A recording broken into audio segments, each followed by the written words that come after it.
Like I always told myself I wouldn't watch another man have sex with a woman in front of me and enjoy it. Stay away from porn and video games. Those are the two things that will steal your soul. Women raising men was a recipe for disaster in the first place. And atheism is a hard issue. You know, we're all rational beings, being human beings. I ended up selling one of my ice barrels super recently because we barely use them anymore. So I'm like, there's no need. So we'll keep that one. We're actually thinking about selling the second one just because, again, we don't do it anymore. Really? You don't cold plunge? We will, but it's like out of all the things, like I was hype on it for a long time, like a lot of people were. Yeah. But out of all the things, sleep, eating, and warm up, cool down, all this stuff, even sauna, I'm like, okay, where's the best place to allocate my time? It's not cold plunging. No, yeah. And so I love it because, and if I had access to like a cold plunge, it'd be different. But now it's like I got to go buy all the ice, or I have to wait to freeze the blocks that we bought from them and all that stuff. So I would I'd just rather spend my time sleeping, eating, and doing all the stuff that we know works, you know? Yeah, I find it really interesting because I think that the benefits associated with cold plunging are all like shock related. Yeah. And so like your body is going into like fight or flight, and people associate the euphoria with like a good outcome. Yeah. And I think obviously any kind of stress in a specific measured dose like could be good. Yeah. Like there are definitely benefits, but like you said, I would choose the sauna every day over the cold plunge. For sure. Like blood pressure benefits. Yeah. Like I don't know so much about like the muscle growth benefits of like the sauna. Yeah. I do think that there are some probably, but also just like sweating stuff out, detoxifying, just like if you're a person that doesn't sweat ever, then sitting in a sauna is gonna be better for you than a cold plunge. Well, it teaches you to sweat, right? Yeah, and I mean, there's a lot more benefits I think in the sauna than there is cold plunging, like you said, because you get the heavy metal detox. There's like a bunch of the HRV stuff that happens. And I mean, granted, you have to spend a longer time than just doing like a 3-minute cold plunge to get something, but you don't even get half the benefits from cold plunging that you get from sauna. And so I would rather spend my time going in a sauna for 15, 20 minutes and all that. Again, like cold plunging's cool because it's really hard, and there's something to be said about that. But we already do really hard stuff all the time. So it's not like, it's not like we're like lacking another area where we're just like our lives are like we're soft and we need to figure this out. It's like we're doing metcons every single day. Yeah. We're subjecting ourselves to being business owners. Like there's so many mental things that we do every single day. It's like, do we really need to stack another thing? No, I don't think so. I think that the psychological stress of modern life right now is is enough where cold plunging might not be the thing. You might need something to like a sauna to sit down and it's just cozy. Get in there and it's cozy for a while and then it gets hard. But no, I agree with you. I've been like fighting with myself over whether or not to, because I reached out about your ice bucket, ice barrel, and I was like, I had people at the gym like asking me if I was going to get one for the patio outside, and I went back and forth on it, and I don't think it's a good idea. Like if what I'm trying to accomplish at my gym is building a habit in people to come and build strength and build muscle, the everyday person, right? I don't think that the everyday person is going to want to subject themselves to sitting in a bucket of ice. No. But maybe they'll do a sauna, and that's like why we have the saunas already. Right. Yeah. So, Heston, this is Heston Swallow of Active Virtue. What's up? What's your mission, dude? My mission at the gym or in life, because I think they go together, right? They do. I guess I don't know. I differentiated that. Yeah. So my mission. I own Active Virtue Athletics in Merton. We just opened 3 weeks ago, and it's been crazy. My mission ultimately is probably somewhat similar to yours, which is to positively impact the lives of young men. Mm-hmm. We do not, and I guess I'll say for myself, like I do not remember having like a lot of positive male role models growing up, and I think that there are a lot of opportunities nowadays to, I mean, especially because like we are kind of the older guys now, to mentor down to like the youth and like the high school level, to show them like what living a good life actually means, which is, in my opinion, aspiring to be like a husband and a father. Yeah. And then doing those things nobly and like sacrificially, because that's what's right and that's like what's required for society to move back in the right direction. Yeah. Because I do feel like the boomers were a bit absconding. They were. It's just funny when I have conversations with my parents, they have like no idea like what it's like to be a normal person nowadays. And I think maybe that's just like my specific background. I come from like a wealthy family, but there are people that like literally have to pick between paying rent and buying groceries. And so there's a lot of like very skewed perceptions that I've like existed in, in my life. And for me growing up, it was like financial success was like the ultimate indication of your measure as a man. It's like how much money you bring home. But ultimately, I think that the greatest inheritance that a father and a husband can leave to his family is a relationship with Christ, Jesus Christ, because that is like the one thing that's eternal. And that's like, if you can help your family fill that hole inside themselves, they like, when you die, when you leave, like they will not be without the eternal comfort of Jesus. What brought you to this? I agree with you, by the way. Yeah. But what brought you to this like reconciliation? Welcome to the echo chamber. Yeah. No, so I mean, so like I said, my family was I come from a wealthy family. My dad, my grandmother owned a successful business that my dad eventually took over in like the 90s, and it took off when he took it over, and he was amazing at his job. He was gone a lot, traveling across the world to open these offices and check on the businesses and stuff like that. What kind of business was it? It's just like a super specific type of industrial manufacturing. They made guided wave radar. I don't even know So the best way that I can describe it is like if you are on an oil rig and you're pulling oil out of the ocean, they need measurement devices to know like what's going on inside of the tank, like as they're pulling it out and then storing it. That's like what the equipment or what they manufactured was. Okay. It was like this radar that shot into the tank and would give all this like all these readings back. Cool. So it was like highly specialized, very complex like mechanical engineering and stuff. So so he took that over, did incredibly well, sold the business in 2021, and this entire time I kind of just like had the standard I think social like American young man life. Like I smoked weed in high school, like went to college, like just got C's. Like I was like a pretty average human being. Yeah. Pretty average guy. And when I found out, it's funny because you could pick like any year of my life and just like extrapolate that until I turned like 27 basically. It was just like the same year on repeat. Same year on repeat, making the same decisions.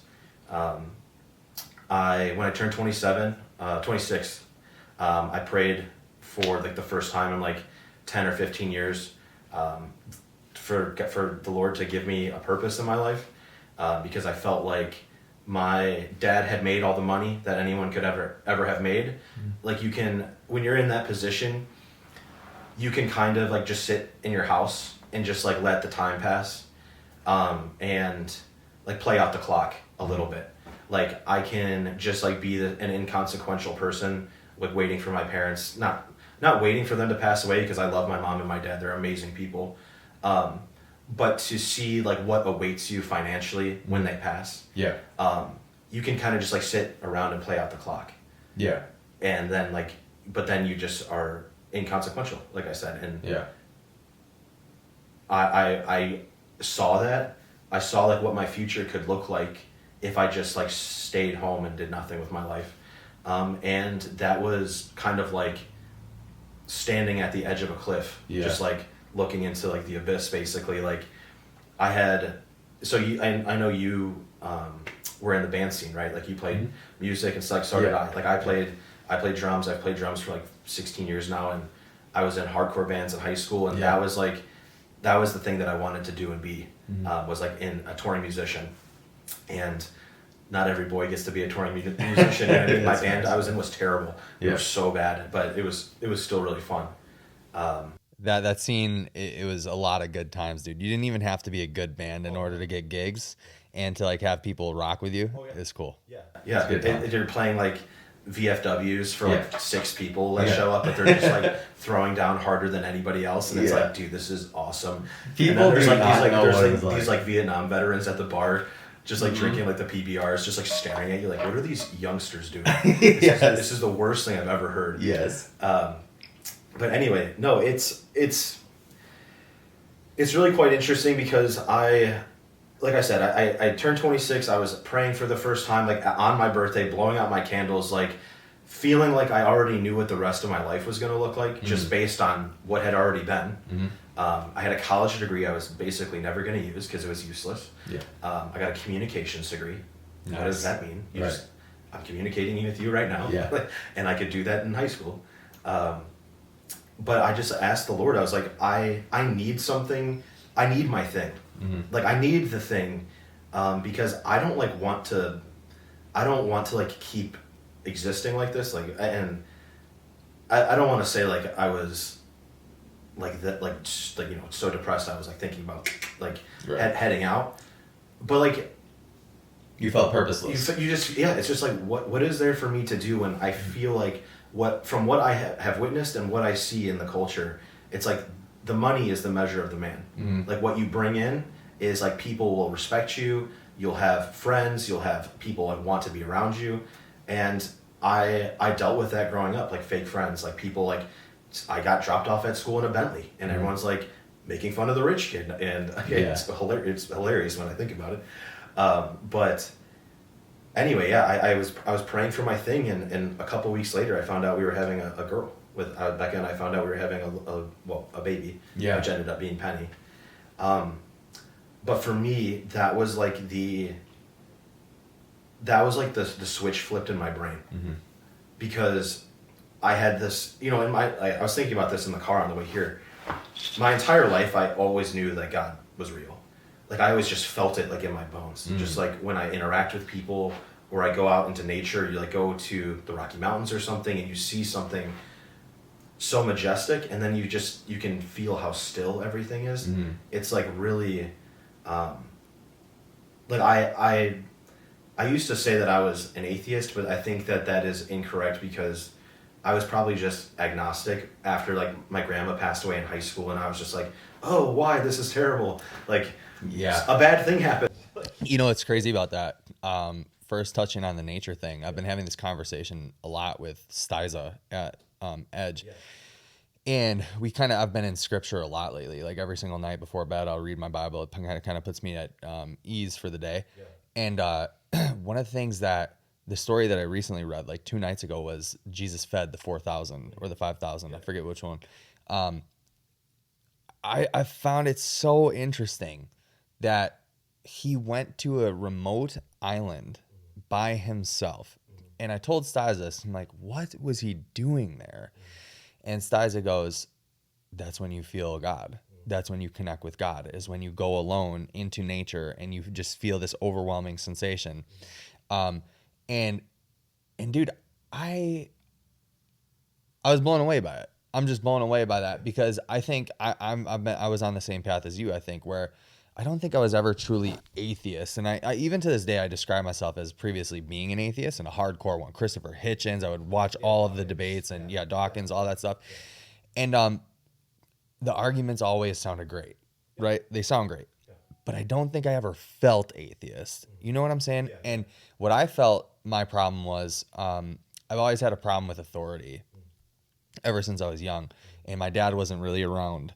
And I think that's what my actual issue was. Because I realized one day, I'm not an atheist. I was mad. Yeah, and I do think that for the large majority of the population, atheism is a heart issue. And not an intellectual issue, because I do think that we're all rational beings, being human beings, but an atheist person could look at creation, like nature, and say, sure, I understand how a God could have created all this. Sure. Everything serves a function, and like I'm sure they could be like, okay, yes, there's a very low chance that just happened.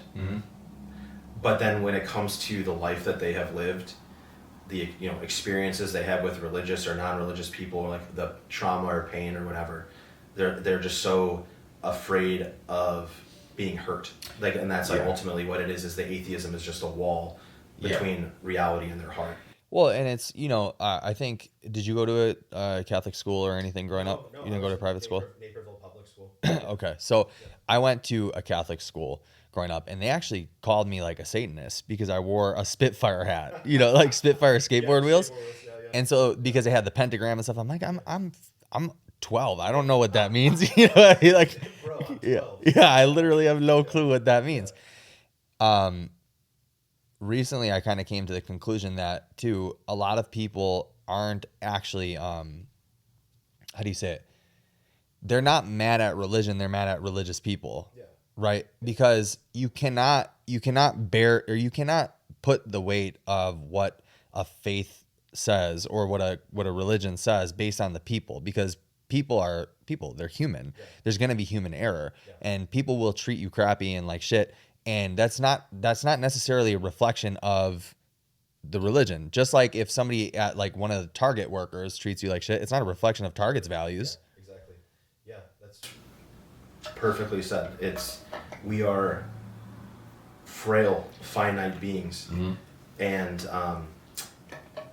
to pin the existence of a perfect God, a creator, on the behavior of a possum, basically. That's like, realistically, like, it's not a fair comparison. Right. It's not like a fair representation, and that's the whole point of Christianity, is that like we are imperfect beings. We are sinful by nature, and we need a relationship with Jesus in order to bridge the gap so that we can get back to heaven when we die. Yeah. To be reunited in the oneness of the God the Father. That's all it is. And I think that when atheist, agnostic, whatever you are, people have these negative interactions with religious people, it's really unfortunate, because the religious, that so-called religious person who isn't humble, who isn't charitable, who isn't patient, kind, compassionate, right? They or merciful. They don't represent any single thing of, like, if we're talking about Christianity specifically, they don't represent Jesus at all. Right. Because he was and is all of those things perfectly and eternally. And like expecting you, me, Kirk, Krista, like Sarah, like any of us to do those things perfectly is a recipe for failure. It is by design failure. Like, there's no way you can carry that out. Yeah. And we're just all doing the best that we can. Exactly. Yeah. Just being humans, doing the best that we can. I derailed you a little bit from telling your story. By the way, so let's it's fine. No, please interrupt me. I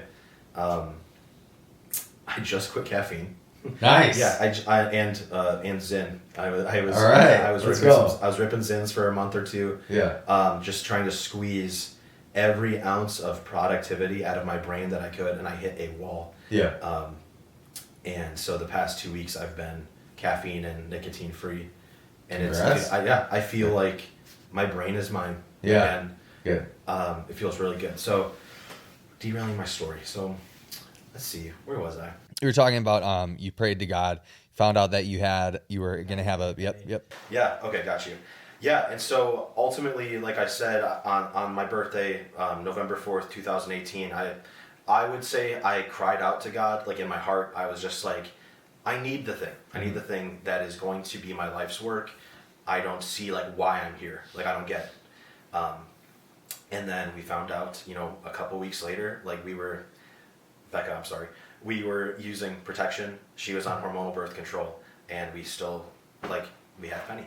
Wow. And it's a miracle. I don't say that lightly, because I like you, like, we're Dawkins, Hitchens, like, we are like I am a very skeptical person. Like, I was like super huge into conspiracies over the past 4 years, and I've just recently toned it down finally. You did? Dude, yeah. Really? Yeah, and we can touch on that in a bit. Yeah. But dude, when I found out we were having Penny, I knew for a fact that was God being like, here it is. Yeah. Like, you are going to be a father. And it's up to me basically, like, are you going to be good or bad? Yeah. And the way that I had been living my life, and the way that the average man lives his life, he will be a bad father. Yeah, for sure. Done. I agree. Yeah. It is the way that we have been raised, Mm-hmm. or the lack of raising that we have had from, and I'll specifically talk about men because we are men. Yeah.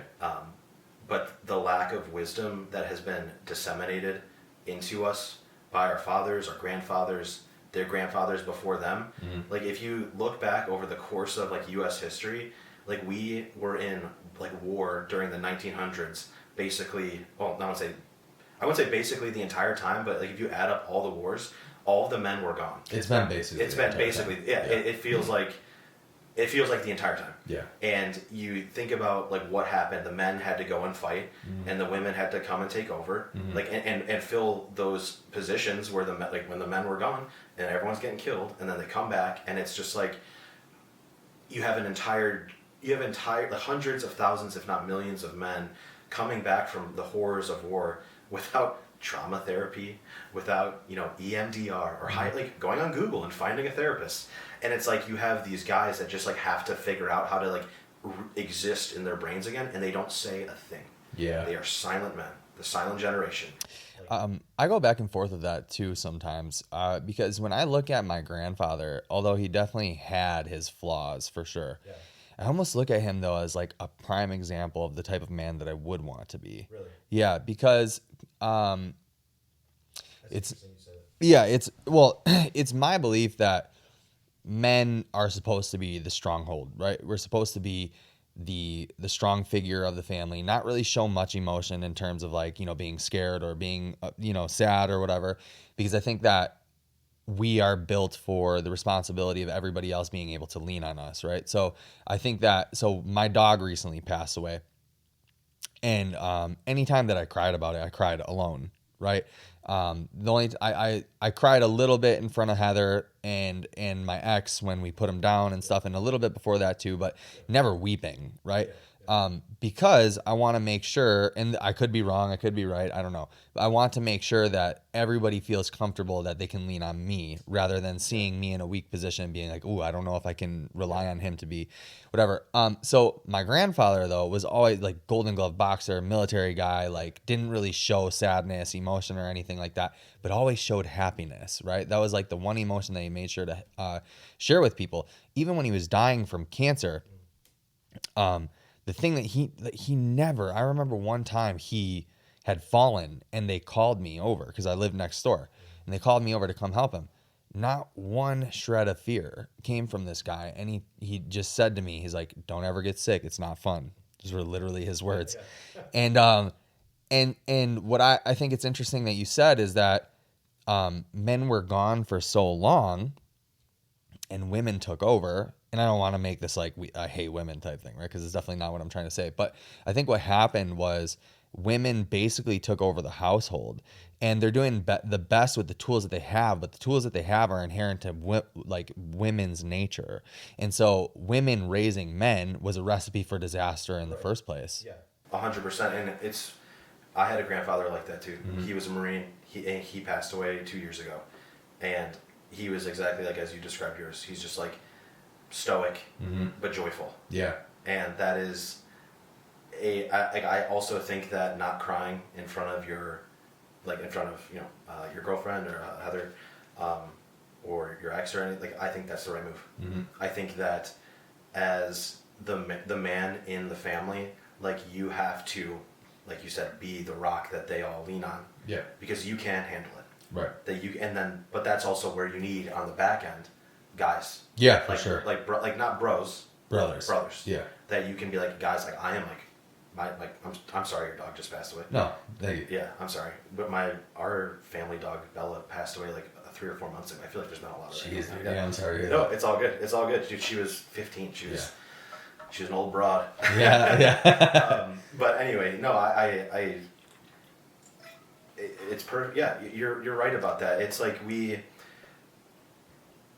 way that it's just crazy when you think about the way that the like world events unfold. We have all of this like flip-flopping into the gender roles, where women are trying to do men's jobs and men are like out fighting and dying basically, and when they come back, if they are blessed enough to come back, everyone has to like readjust and reshuffle back into their original positions, or if they don't want to, they don't, Right. and then that's where you have like the clash between like feminism and I guess you could call patriarchy. Yeah. Feminism and the patriarchy. Right. And so it's really quite it's quite interesting to look across the culture and like the landscape that I see now. Like I've got at the gym I've got like a ton of high school kids now. Yeah. And they are all like it's just like I don't know what's going on, but now all of these young guys are fine young men. And I'm like so impressed. I'm like I had a parent email me the other night, and I sent her an email back, and I said your son is awesome. He's like 16 years old. It's like That's so cool. Dude, when I was 16, I was in my basement playing World of Warcraft for like 7 hours after school. I would literally play World of Warcraft from 3 p.m. when I got home to about 10 p.m. at night. Wow. Wouldn't open my backpack to touch my homework. Yeah. And then my mom would call at the end of the week asking for extensions on everything. Yeah. Because I could just do that. Like crack my fingers, play some World of Warcraft, eat. We had Hungry Howie's, which was a pizza place in Naperville. Okay. And had like butter crust. Yeah. And dude, I was just a fat World of Warcraft nerd. That South Park episode. Yes, I was Cartman. More hot packets. Yeah. Like, That's so funny. That was me. Let's get back into your story and how that like all translated to your now mission. Yeah, for sure. Because I'm definitely down to talk about feminism, the patriarchy, and all that stuff. Yeah. All the good stuff. The stuff that matters. Yeah. Yeah, so 2019, I moved up within a few weeks of finding out that Becca was pregnant. I moved up to Brookfield. We lived at the corners of Brookfield. Rent was paid for by my parents, of course, because I was still a man-child. Nice. Man in physique and tallness, but child in heart and mind. Yeah. And I was trying to figure out how to like become a father. Because Becca and I were not engaged at the time. Like no, I wouldn't say no, but I hadn't even thought about marriage like until I think I had been up here for about 6 or 7 months. And so that entire year it was just like me trying to figure out like what my role was going to be in like in Becca's life and then our child's life, and she was born August 15th and we got married October 11th because when we were at the hospital they had Becca sign a document saying that I had rights to our daughter, and that was the first time I ever felt like my stomach like kind of like flip in my life. Like I've lived a very boring life. Yeah. And that was like the first time I felt like I ever had like I am in the eyes of this like system that we exist in. Like I am like kind of don't matter. Like you're helpless. They're like, do you want him to be around? Yeah. And Becca could have been like, no. Yep. Yeah. And then I would have zero rights to my child. Isn't that crazy? Yeah, just like if she's just like picked up the pen and just put it down. Yeah. Now they actually require a DNA test. I did not know that. Yeah. Which I think is amazing. Yeah, that's amazing. Yeah. I just, it was shocking to me to even find myself in that position because I had been so protected from consequences in my life. To then also be like, oh, I'm having a child right now, and then I also am going to now be if you want to talk about like labeling yourself things, oh, and now I'm like a guy that has a child that I cannot see, and like thinking about what would have happened if Becca was like, I don't want to be with you, I'm gonna keep the baby, and we don't want you around. It's like, okay, like I literally have like a bastard child now. Yeah. And so just be a baby daddy. Yeah, I'm just a baby daddy now, and it's just crazy because like those identity questions were just like flying around in my brain for that entire year or the 9 months until Penny came around, and then when I held her for the first time I was like, oh, I'm locked in. Yeah. Like this is when things really started to fall into place for me because I was such a like from like 20 like after I graduated college like in 2015 I moved home, worked for my dad just like doing like technical recruiting, which is just going on Indeed and calling people about their job applications. But I was doing that, and I was really just trying to. You've referred to yourself being like the rich kid like a bunch of times, right? Has it been a bunch? I guess. Well, a few times. Yeah. But so no, I guess I try to wear that. Yeah. So publicly. Yeah. Because I was like humiliated for it. Dude, I think you being upfront about that is like really cool. And I commend you for that. Thank you. Yeah. Do you feel like, and something that really rang with me is not only have you said that, but then you said you were protected from consequences as well. Do you think, like, did your parents, like, do you mean that you were, like, sheltered, or the fact that, like, hey, if I mess up, I know I'm covered type thing? I do think that, so like I said, my dad was traveling a lot, gone for 3-4 weeks at a time, come back, be home for like a month or two, and then go back and do 3. And so it was kind of like that. So my mom, talk about women doing the raising of men. Yeah. My mom was raising us, and she, I think, had her own inner trauma that like she literally couldn't like watch me suffer or struggle. Mm-hmm. So she would call my teachers. She would go to the school. She would talk to the people. She would do like whatever it took. She would handle it. Yeah. And so, I mean, was I sheltered? I don't know if I would say I was sheltered, because like I was playing in bands. Mm-hmm. I had girlfriends. Yeah. Like I was smoking weed. Like I was like kind of, it was a little bit like the Wild West, but then if anything ever, like, if the hens came to roost. Yeah. I felt like, oh, it's whatever. Yeah. Like mom will talk to. Sure. Mom will talk to Mrs. Jones. So then when you get older and like you're moving, like, because then you said man-child and you moved into the Brookfield Corners, was there a part of you while growing up that wanted to take on responsibility, or was? 100%. Why? There's so many. Let me give you an example too. I met somebody else, and he's like a trust fund kid, and he told me basically his you guys are much different. He told me basically that, not that he's a bad guy or anything. No. I actually really enjoy him. Yeah. He told me that basically he doesn't have to work for the rest of his life because of how the trust fund is set up, and he basically just has to wait it out until he's a certain age, and he's gonna have like tens of millions of dollars, like millions. Yeah. And so he doesn't have to work for the rest of his life. And so I asked him, I was like, do you have purpose? Do you feel any form of purpose? And he's like, that's a weird question. He's like, I have no idea what I want to do. Mm-hmm. And so my mind always goes to, right, like when you're given all that, what could shift you? Because I wonder if that would ever happen to me. And part of the reason why I feel like I know that I like the purpose that I have is because I had to struggle really hard growing up. I really struggled, and I even I struggled throughout my entire life. And the way that I found purpose was trial and error and figuring things out. Like, damn, how do I make a quick buck? I need to steal some shit and then sell it. Like I did like illegal shit. Like real back is against the wall. Yeah. Like I need to eat. Yeah, literally. Yeah. And so, and then as I got older, I figured out, helping people gives me a return.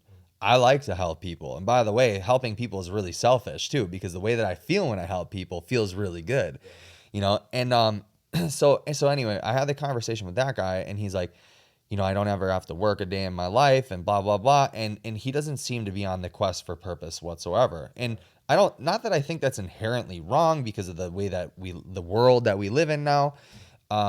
Do I think that that's what God wants? Probably not. But so it begs the question that when you're given everything and you know that you will have everything, how or why do you want to take on responsibility or find a purpose? Dude, that is such a great question, because my answer is terrible. It's like I don't know. That's fine. Like I from a young age, I always felt in my maybe I'm like, and I'm sure my if my wife watches this, maybe she'll probably laugh. But I don't know if I'm like a narcissist or like I have such an inflated sense of self, but I always felt like in my bones. Like when I said I knew that I always knew God was real. Just like, I just always felt like I was destined to do something. Yeah. Like I was, and like, maybe that's like main character syndrome, like whatever. Like, I don't view people as like supporting actors, of course. Like, I know everyone has an equally important life, but for whatever reason, I always just felt like I was like waiting. I was like waiting, just like, but then, to speak about, like, you can distract yourself with pleasure. You can distract yourself with food. You can distract yourself with pornography, video games, going to the movies, going to the bars, doing drugs. Like, there's so many vices in this world that, like, allow you to forget your life and your purpose and distract you and harm you and kill you. Yeah. And I had examples like that growing up. Like, I've had family members struggle with addiction, and being old enough to sit and watch this struggle unfold. It's like, okay, like, I don't like that. I don't want to experience addiction or going through rehab or like withdrawals. Cool, I'm not going to do that.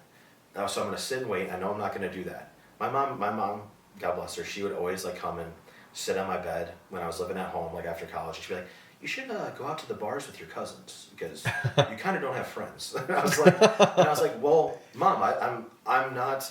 I don't want to go out there because, like, I don't want to, drink and get drunk and like barf and have, like, I'm just gonna stay in here. I'm gonna play video games. I'll play League of Legends. And Nice. And dude, I was so close to going pro. I was this. Really? Yes. Wow. I was very good, but that's all I did in college. Wow. But that's what I'm saying. Like, I had, dude. We can get into the video game topic. What a perfect tool to steal the feeling of success from men, from girls, from women. Like, Explain. Because it's an artificial reality where you complete tasks and you literally invest hours, tens to hundreds to even thousands of hours of your time, and then you just unplug it and it's gone. Yeah, that's facts.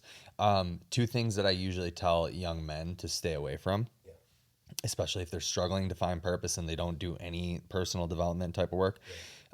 Stay away from porn and video games. Those are the two things that will steal your soul. Yes. 100%. And they're like, I mean, porn obviously is, for obvious reasons, is a huge waste of time, right? But video games too. I think that if you're a dude who struggles with purpose, struggles with, work or anything, video games is the first thing that you should cut. Especially if you're somebody who, like, I wish I had more money, or I wish I, did this, blah, blah, blah. It's like, well, if you have enough time for video games, then you have enough time to read a book on how to make more money, or you have more time to go pick up a bartending job, or like whatever, to make a second income. This life that people live, where they go home, they complain about everything, and then they drown themselves, or rather sedate themselves with video games, porn, and Netflix. I'm just so confused by. We've all done it, by the way. I know. It's not a holier than thou thing. Yeah. But when you are on the outside of it, looking back in, it's like, whoa, like, I can't believe I just wasted all of that time. Yeah. And I, like, lost all that trust with myself. Yep. That I like, wouldn't watch. Like, I always told myself I wouldn't watch another man have sex with a woman in front of me and enjoy it. Like, that's kind of weird. Yeah. You're, like, hucking yourself. Yeah, for sure. And, like, do you ever feel amazing after you watch porn and masturbate? No. Like, you actually probably feel guilt, shame. You're, like, you're gross. Like, yeah. You're like, yeah. Like, it's, dude, and I was exposed to porn at, like, 10. Me too. From one of my neighbors. I lived in a cul-de-sac, and it was, like, high school kids, middle school kids, elementary school kids, and we all would come out and play basketball and do this and do that and talk about video games when they would come out and stuff. And it was just, like, one of the high school kids was like, hey, you want to, like, come see this website in my basement? And I was like, sure. Like, I was 10. And, I was like, oh, whoa, that's crazy. And then for the next, I don't know, 15 years of my life, I struggled with that. Yeah. Like, and then when they develop a device where you have just porn on the go, that's like, at least like our dads and forefathers had to go get like magazines. Yeah. Like go to the store and like and there was buy shame in it. Yeah, and it was like, it was underneath like the mattress. And, Yep. like, and it was just, it's just so different now. And I think that, the powers that be understand how useful of a tool that is to destroy the minds of people. Yeah, 100%. Destroy their neurochemistry. Yeah. Gray matter. Yep. Like, it's just what a perfect way to just remove purpose and motivation from a man's life, because like that's part of one of the many beautiful things about being a human is the desire to be with somebody, to have a partner, like have a wife or have a husband, depending on who you are. Like to be with someone physically is like it's a beautiful thing because it bears children. Yeah. Well, I had this conversation yesterday too, actually. I think that, the powers that be, for like by design, put porn in our hands and made it super accessible for guys, because a sedated, right, masculine, if a bunch of dudes in society are fat, broke, lazy, addicted to porn, all these things, that we're way easier to control. I mean, just look at history, right? So, but what I talked to one of my buddies about was, and this is what I think the real problem with porn is, that it makes you not have to go out in the world and interact with women. Yeah. And one of the worst fears that most men have is getting rejected by women and hot girls. Yeah. But if you learn how to get over that fear, how to talk to hot girls, and you learn how to get over the rejection from a girl, and you are able, and now this is going to go down like kind of a thing that maybe a bunch of Christians don't want to hear, but one of the biggest accomplishments in any guy's life basically is getting laid, right? Yeah. And it's a high dopamine. Yeah, activity. And being able to court a chick, have her trust you enough to be able to get into a relationship with you or whatever is one of the highest dopamine things that you can ever do. Yeah. And also, when you are able to do that, when you're able to be accepted by women, that doesn't just have to be getting laid. When you're able to be accepted by women and they accept going on dates with you and they want to date you, things like that, you've literally learned sales, right? I was literally about to say it's the same exact thing. Yeah. It is one of the ability to talk to people, regardless of if they're a man or a woman, and to ask questions. Yeah. And to like it's like a dance. Yeah. It's like the perfect dance of like persuasion, lightheartedness, seriousness, like you're 100% spot on with that. Well, you're selling yourself. You're selling yourself. Yeah. Exactly. And if you're just like a cave-dwelling, Cheeto-eating, like 15-year-old me, like you don't deserve to be with a girl. Yeah. Because you haven't done the work.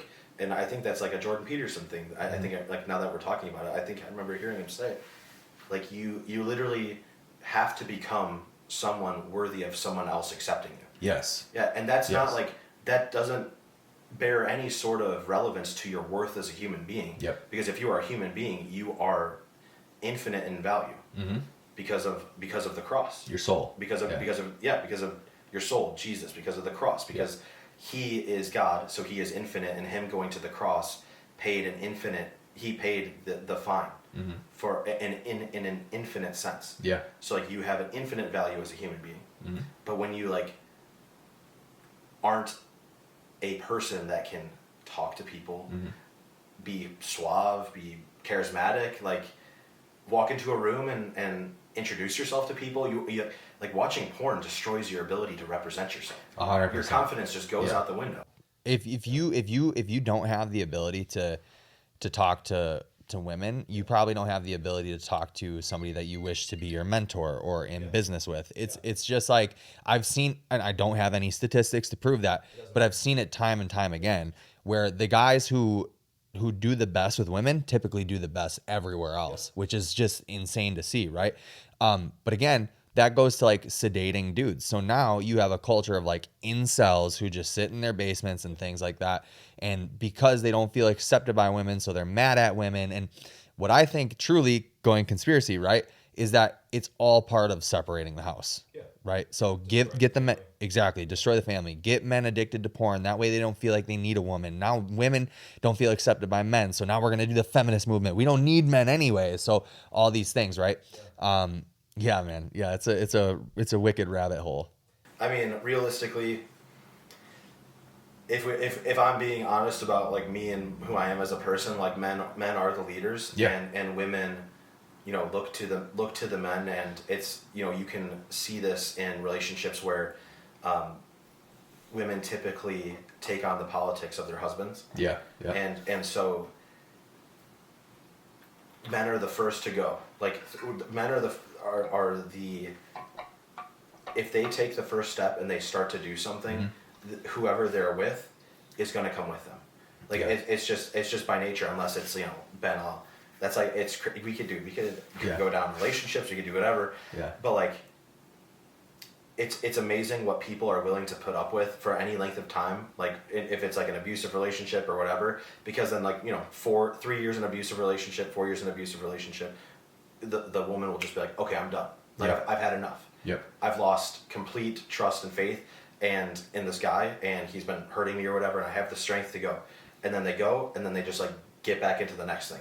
Yeah. And it's crazy, but the point, I guess the point of what I'm trying to say is that the onus is on men to be the change in the world. Yeah. Because then everyone else will follow suit. And so it's like, we can talk about, you know, you're 100%, and that shouldn't make Christian people, I feel like I'm a super pious person. Like, I believe in Christ and in God, like, wholeheartedly and entirely, and I feel like I make that pretty obvious about myself, but it shouldn't make Christians mad to point out the facts of reality. Yeah. Which is that, like, sitting around and watching porn is not going to help you. Yeah. It actively damages you and hurts you, because then you look at people as objects, so on and so forth. But yeah, man, it's really I don't know, man. We live in such a crazy time, because there definitely is a concerted effort to destroy our civilization.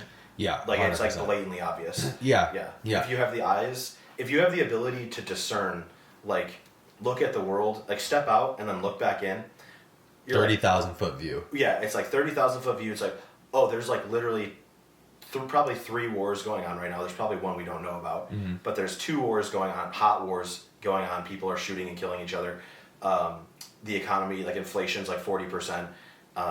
We have an election coming up. The president's almost been assassinated twice. That's crazy. Like, it's like, oh, like, things aren't good right now. Yeah. And then here we are in Wisconsin, just sitting and talking. Yeah. And it's like, cool, like, all that we can really affect is, like, right, our local circle, right? Yeah. Like, your friends, my wife, my kids, Heather, your children, like, but that's still enough. Yeah, I think that's how it starts. Yeah, and I'm hopeful at the same time as not, but you know, like, Why are you not hopeful? I think it naturally has to happen. You know, I think this has to happen. I think the world. What do you be specific? What do you think? I think the world being flipped upside down has to happen. Yeah. If we like are looking at the Bible and taking it biblically, like, it has to happen, right? Yeah. I just hope that it wouldn't happen in my lifetime. You know? So, and I don't think that it will. I just think it's like the start. You know, I think it's the beginning. But I'm the same as you in the sense that I literally put all onus on men for everything. Yeah, it is 100% our fault. Yeah. Our responsibility. Everything. You're upset with the feminist movement. Oh, you should be blaming the men that came before you because they were too weak and they just cared too much about, to be frank, about getting laid. They didn't want to upset women because they couldn't put that instant gratification aside for a couple weeks while they fought this, like, you know, this bad movement that was coming around. And to be fair, the first feminist movement wasn't bad. It was probably needed, right? But then, like, the second, third wave, things like that, like, and we have to deal with it. If you're not going to speak out about it and put the instant gratification away of, like, not wanting to, like, miss out on possibly getting laid tomorrow or whatever, then yeah, you're going to have a problem, because weak men will create those times. You know, we've all heard that quote, but, like, the strongest men and the men who typically do the best are the ones who just, like, stand on what they believe, and they always have better outcomes. I think it's really funny because you have that topic of, like, the friend zone guy, right? And he never gets laid, right? And you can put this out into, like, I'll say the leftist guys, right? Because they're always typically the ones that agree with all the abortion stuff and feminism and the politics that we probably wouldn't agree with as, like, Christians or even as just sane men. Yeah, sane men. Sane men. They're always the really agreeable guys. you know? Yeah, And because they go along to get Yeah. along because they think that they will gain respect in the eyes of the women. Yeah. But in reality, the women bears no respect for them. well, even people, right? They think that it will gain respect because they're part of the mob. But the guys who I really respect and who most sane men really respect are the ones that are willing to be like, you know what, I don't see it that way. And you're able to have conversation and talk about, okay, whose idea is better. Yeah, the meeting of minds is, I think, where, I don't know if it was Rand Paul. He said this a couple of years ago, I think, but the fact that we cannot meet our minds together anymore and actually, you know, if you want to think about like the Greeks and like they're standing in like the amphitheater or whatever, they're like, well, that idea is amazing and that idea sucks. And they're like, well, this is why I think that and this is why I think this. And it's like, we don't have that anymore. Yeah. You just like, you can pick a side and then it's just like, you jump in and then you're just rabid. Yeah. And It'll hurt someone's feelings. it'll hurt someone's feelings. Like we do. It's just, it is really the lack of critical thinking in our world is like alarming to me. Yeah. That like people jump into the camps Mm-hmm. and then then they just wear the armor. They like put Yeah. on the colors. They wear the armor. And I think I said this earlier. It's like when I was like between 2016 and 2020, I was like such a like MAGA, like Make America Great Again, bro. You were? were? Oh yeah, I was just like, Trump's the best. He's James Bond. He's gonna save everybody. Yeah. Yeah, like you know, Jesus is real, or Jesus, you know, Christ is Lord was a political statement for me because it was like and this we can go down the conspiracy rabbit hole here. Yeah, let's do it. For sure. It was like I identify with these politics, so I wear this color. Yeah. I believe in Jesus because of my politics. I believe, Sure. and the hilarious thing is now it's like, it sounds, I think, pretentious to say. I think when I say this, it sounds pretentious. I don't find myself a political person too much anymore, because of just like how the Lord has worked on me personally over the past like 4 years. Just like seeing how like broken people are, how hurt people are hurting, like they're so angry, people are so mad, and ultimately, you know, anger is a secondary emotion to just like sadness. Yeah. Like people are just like so deflated and, Yep. and unmotivated and unhappy, and the world is more secular than it's ever been. Yeah. People are on more prescriptions than they've ever been. And Isn't that funny? I think it's a direct correlation. It's like, Yeah. we exist to belong to God, and as soon as you think that you like get that God's not real and that you don't need him, it's like, okay, good luck. And then you just see like SSRIs, anti-anxiety medication, like people are, like I said, they're just hurting so bad. And when I was like humbled by God to see that like me loving, and this is like a new thing for me, like loving my neighbor means I love everybody Yeah. as best as I can. And I can say I don't agree with you. Like Yeah. I don't like it's not just like this vague niceness to everybody, because that's almost disingenuous. Yeah. But like ultimately seeing that every person has a soul, that I like, not that I'm in charge of them or responsible for them, Yeah. but if I'm interacting with somebody, like they deserve charity, they deserve, you know what I'm saying? Like it's, Yeah. like you divide yourself, you divide yourself from the sacrifice of the cross when you take like a political position and you're like, I hate these people. Oh yeah. You point across the aisle and you're like, I hate these people. Because Yeah. Christ died for all of humanity. For the liberals Yeah. and the Republicans. Yeah. For For the sure. conservatives, for the liberals, and like for the Muslims, he died for all of these people. And ultimately, I believe Jesus is the way, the truth, and the life. Like there's one road to the Father in heaven, and that's through Christ. Yep. So whether someone or not is, you know, not in my religion or not doesn't believe in the things I believe in, it's important to me, but it doesn't, like, I will still talk to you. Like, I'll still love you. I'll still be friends with you. Like, of course. Like, I would never have that be something that separates me from people. Have you ever seen Kingdom of Heaven? No. What? Oh, dude. Is it good? Yeah, it depends, I guess, on which. If you watch the director's cut, if you watch the short one, I would watch the short one. What is it? Orlando Bloom. It is a movie about the Crusades, I think the first or second Crusades, and how Jerusalem was like a holy city for all of these different religions. It's Christianity, Islam, and I think that's it. They named Jerusalem like the holy city, where all these religions can come together and worship in the same way. I'll have to watch or not it. in the same way, but in the same place, and they had like a truce basically between all these people. Anyway, it's a really good movie. But the point of what I'm trying to say is like in the movie, like the leader of the leader of the Muslim army, and Orlando Bloom's character or whatever, like they bear love towards one another even though they're at war, even though they're like active, like their armies are killing each other. There's still like respect and love, and they understand like why they believe in the things that the other person believe in, and they fight for the things that they're fighting for. Yeah. And I think that we have completely lost that. Like I don't, and like I'll admit it, like I don't know how, like personally, I don't know how someone can have an abortion and then say that they're not killing a human being. Yeah, that's something that we'll touch on that in a second. It's funny to me that you're saying this because I can remember distinctly an ex of mine, and her dad was a Christian, supposedly, right? Or not supposedly. I won't take that from him. I won't say that. He was a Christian. With his mouth, he was saying. Yeah. And he acted as one for sure.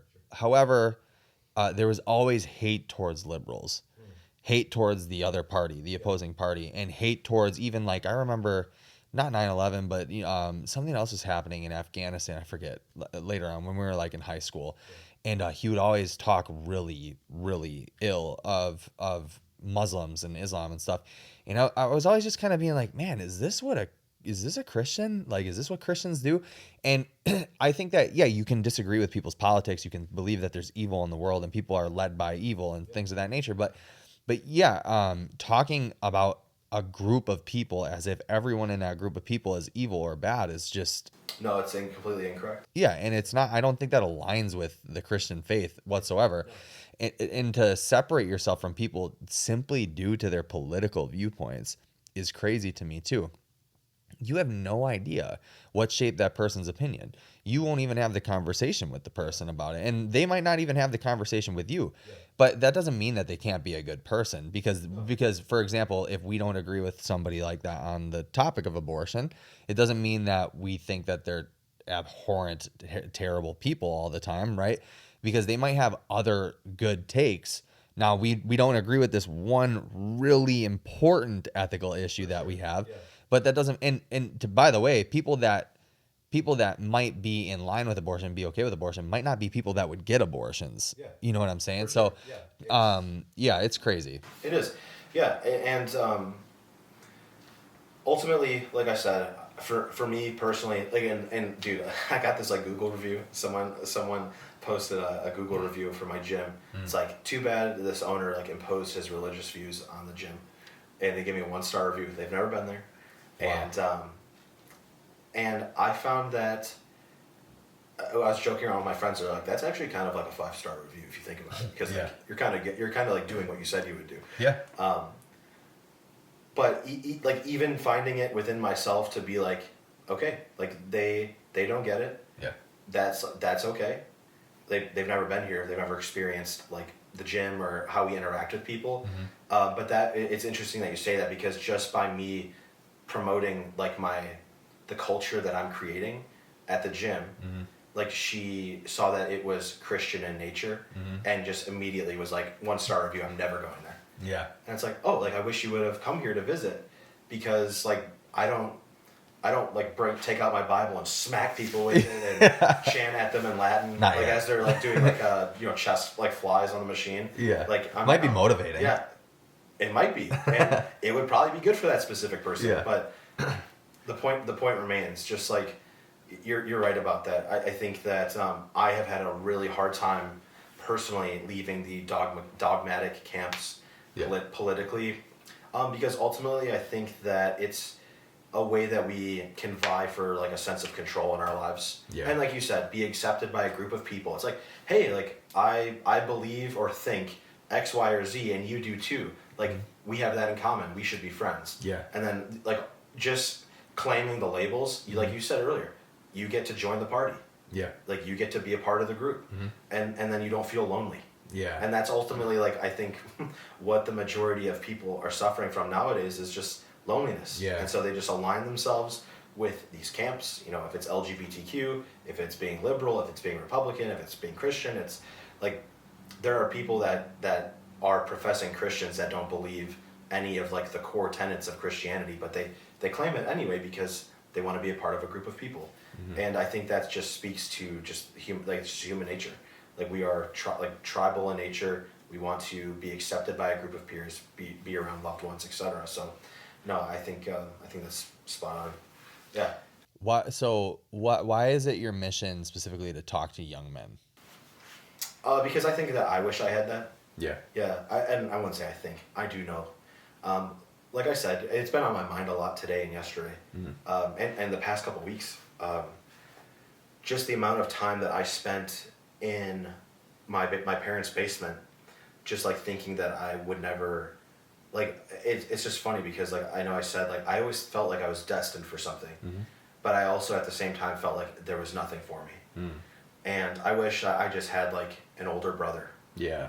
That to just like grab me by the shoulder and be like, dude, put the games down and like get out there, try harder in your sports, like try harder in school, like put forth just some degree of effort, dude. Yeah. Because like I just didn't. Like that's like the thing is I just didn't. And at 30, I'm gonna be 32 in a couple months. Like I look back and I just like wish that I had tried harder. Yeah. I like my life is like my life the way that it is now is the greatest blessing from God ever, and it played out exactly how it was supposed to. Yeah. But I can still look back and like see myself sitting in my parents' basement, sitting in 7th grade, and being told like by my teacher like you're never gonna amount to anything, like you talk too much, blah blah blah, and just being like, man, I wish he had someone older than him that just like believed in him. Yeah. That just like could just put fire into him. And that's like why I want to now take that, because I think I found it. I found it, and for me that's Jesus. Like for me that's being a Christian. That's being like going to church and reading the scriptures and taking, you know, so I'm going through this like reversion to Catholicism. And so taking the Eucharist and like what it actually means to be a like practicing Catholic, and being able to like take this fire that I'm like feeling and experiencing and then dispense that into these young men. And they don't have to become Christian. That's the thing. Like it's that their religion, their spirituality doesn't, like again, like I want to say, like it doesn't matter to me. Because what I'm contending with is the material world. Like I'm just like a flesh puppet, like you are, you know what I mean? And we're driven by all sorts of things, but I just like want to bring these young men into my space and just give them the fire. Yeah. Just be like, dude, you can do something. Yeah. Like, and you're 16. Yeah. Like if you just try and you orient yourself towards like the good things in life, towards family, towards love, towards like integrity, honesty, talking to like not talking to women, but like but being a person of charisma. Like these are all skills. Yeah. These are all things that you can like, okay, I'm going to decide today to be more honest, and you can just start lying less. Yeah. And then you become a more honest person. That's literally as it's not easy, but it's simple. Yeah. You know, you just choose to behave differently, and then you just behave differently. Yeah. And so ultimately, the gym is because young boys like want to be jacked, they want to be lean, they want to have abs, they want to look good. For sure. That's like the first stepping stone is the body, and but like what I really want to get to is the mind. Yeah. And just like teaching these young men, as we discussed earlier, like the men go first. Like men are the leaders and the builders like we have the most dangerous jobs in the world. We build the infrastructure. We hang the electrical lines, and of course there are women in these demographics. There's the exceptions. But the ratio is like Yeah. 98% to like 2%. Like this is what we were meant to do. We are the builders. Yeah. And the fighters and the protectors. And I want to make that if a young man is not getting that from his father, then I think that he's being set up for failure. Yeah, I agree. And so, and I know you like you do coaching. You like I saw you went to like a volleyball camp or something, and I don't know if it's like a Facebook video of yours or whatever, but you go and mentor people. Like, Oh, yeah. You go and do speaking events and like try to instill faith in people, in themselves. Yeah. Because like we do have a nature of sin, and we inherit that when we're born, but like we actually do have the ability to also become good. Absolutely, yeah. And that's like what I'm after is like, what if we had like the most jacked society physically, Yeah. but then everyone had good hearts. Yeah. Like everyone had good minds. Jacked, and they mentally, spiritual, physically. That's what I'm saying. Like Yeah. physically, mentally, and spiritually just jacked. Yeah. Yeah. Yeah. And that's I like, think that's cool. thanks, man. Yeah. I needed that. Yeah. And I still do. Like Yeah. I still like I have so much work to do personally. And so that's like why I started the gym. That's why I stepped out of my basement. At 29, at 30, I was still in my basement. Like you said earlier, like your friend or the guy that you were talking about is a trust fund kid. I'm a trust fund kid. I don't have like blanket access to everything, but I could safely sit in my basement forever. Yeah. And just die. Like, and that's like, I could have chosen that. Yeah. But I feel like a Sims character, God just like grabbed me. Of course I use a video game reference. Yeah. God just like picked me up and just put me on this path. Yeah. And maybe it's because I was willing to walk or because I want to walk. I just like started walking, and then it's just all fallen into place over the past 9 months. It's been crazy.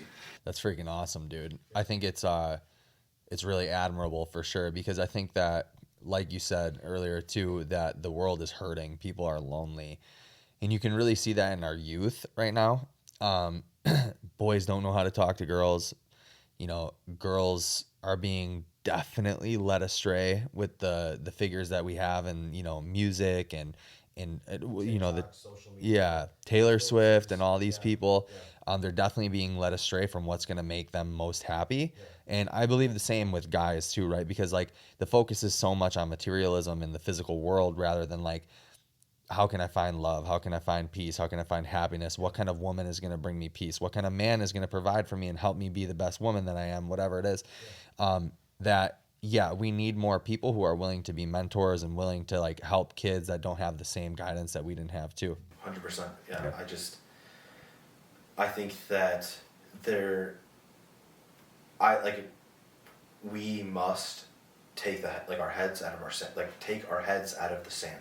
Yeah. And stop pretending like the way things are going is okay. Yeah. Because it's like quite simply it's not. Yeah. And it's like objectively true, and you can just like flip on the news. Everybody hates each other. Everybody is afraid. Everybody hates each other. Yes. They're shooting the president. Yeah. Or the former president.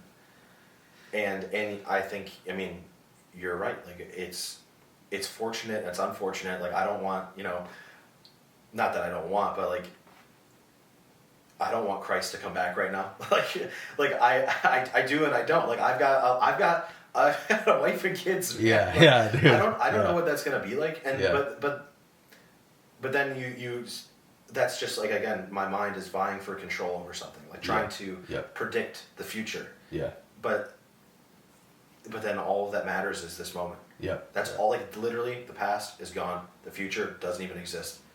Like all that we have is this moment right now, and we have the ability we have free will, and we have the ability to influence the world. And it starts with men like us, who like genuinely want to have a great place to be and live. Yeah. And for people to actually love each other. Yeah. And not like, it was funny you mentioned 9/11. Like 9/11, I feel like was the last time the country like ever came together on something, and people were patriotic, and it just, how old was I? I was like 7 or 8 when that happened. And I do remember being like proud to be an American. Yeah, like everyone was like everyone felt that way. Yeah. And that's like, I guess that's like the surface layer is like the politics and the nation and all that stuff. But in reality, it's like I just want people to want to be alive. Yeah, again. for sure. Like yeah. I feel like the more people I meet, the more I realize just like people just like don't want to be here. Dude, they don't have a sense of adventure. They don't have a sense of direction. There's no fire. Yeah. Like where's that? Like where is the human spirit? I was hearing. I heard somebody. Oh man, who was it? I don't remember who it was. But they were saying like one of the most godly things that you can do is have a sense of adventure for life. Oh, it was Jordan Peterson. He was talking about one of those stories. Yeah. And that is like the most godly thing. And when I think about it, I'm like, yeah, dude, because you're on the conquest. Yeah. All the time. Yes, you almost have to live on the knife's edge. Yeah.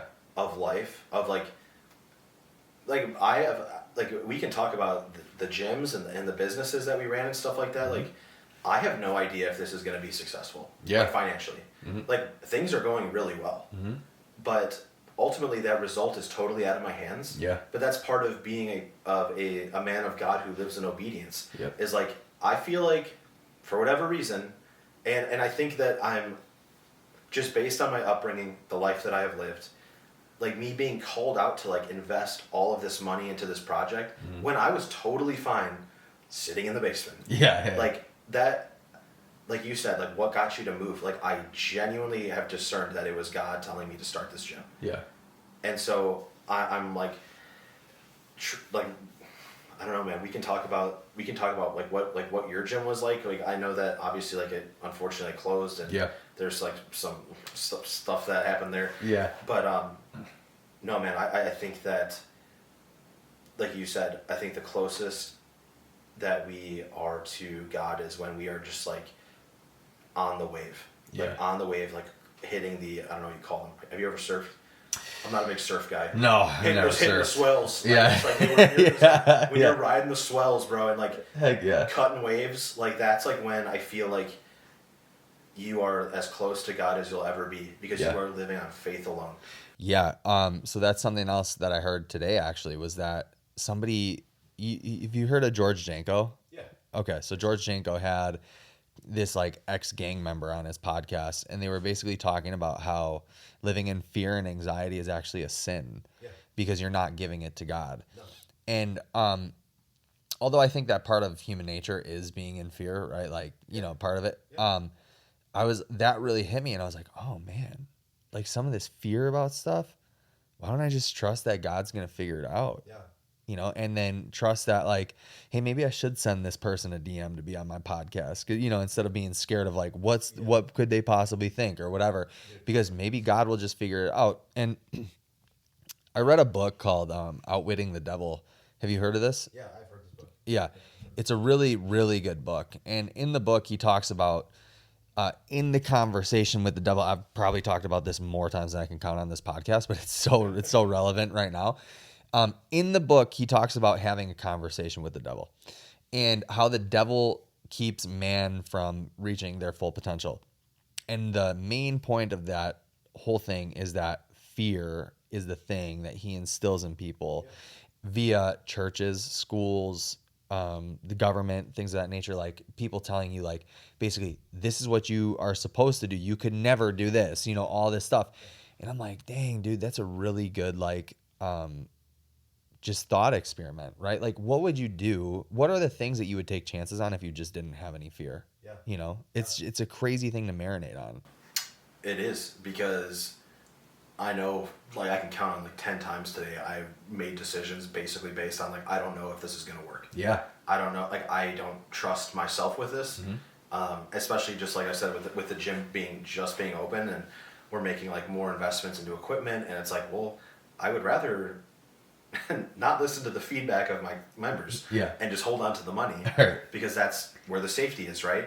But then like at the end of the day, the customer, my member, is the one who is experiencing the gym. Like the people that matter. Like Yeah. I built this gym 50% for other people and 50% for me to get my fat ass in shape. Nice. And and it's gonna be great. Yeah. It'll be a great story to document and a cool transformation to document. But no, I like I just said, I can count on a daily basis. I make decisions or not make decisions based on fear.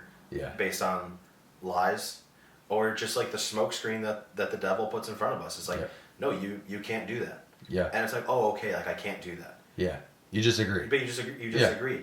Yeah. Why don't you leave the people with like a closing statement? Oh, okay, interesting. Yeah. Do I look at the camera? Yeah, sure. Or do I look at you? I don't know. You can look at me. I wouldn't say I'm a self-conscious person, but when I'm thinking, I have to like kind of like look all over the place. But my name's Heston Swallow. My name's Heston Swallow. I'm the owner of Active Virtue Athletics in Merton, and I am a Christian man that is running a Christian gym that ultimately, like we just discussed, wants to just take care of people, wants to help people feel in control over their bodies, and then hopefully lead them to control over their minds. And I don't know, man. I haven't thought about it like in a succinct manner, but I think ultimately, like I said, I just want people to feel like they want to be alive. That's great. And when they are at the gym, that is like the first thing that you can do. Yeah. To be like, I'm back in my body. I agree. Is just lift some weight, walk on the treadmill, just sweat a little bit. Yeah. Do a Metcon. Feel something. What is the power clean Metcon, or not Metcon? The power clean workout. It's like 135 pounds of power cleans for like 50 reps. It's a CrossFit workout. I forget. I don't know. I don't know any of those Debbie? sort of workouts. It might be. It might be. I don't know. Helen. Yeah. Oh, Yeah. it actually might be. Is it Helen? Yeah, I think that's it's- either that one or snatches. It's one of the it's two. like 135 or 155 pounds. DT. I love DT. 9 deadlifts or 12 deadlifts, 9 hang power cleans, Is 6. Okay, is that DT? Yeah. Okay. So anyway, Cool, that's, man. that's all I got for you. Sweet, bro. Hey, Well, hey, I appreciate you coming on, dude. It was of a course. great conversation. Thank you. Yeah, I hope you enjoyed it. Yeah. Hey guys, like, subscribe. That's it. Go follow Active Virtue Athletics.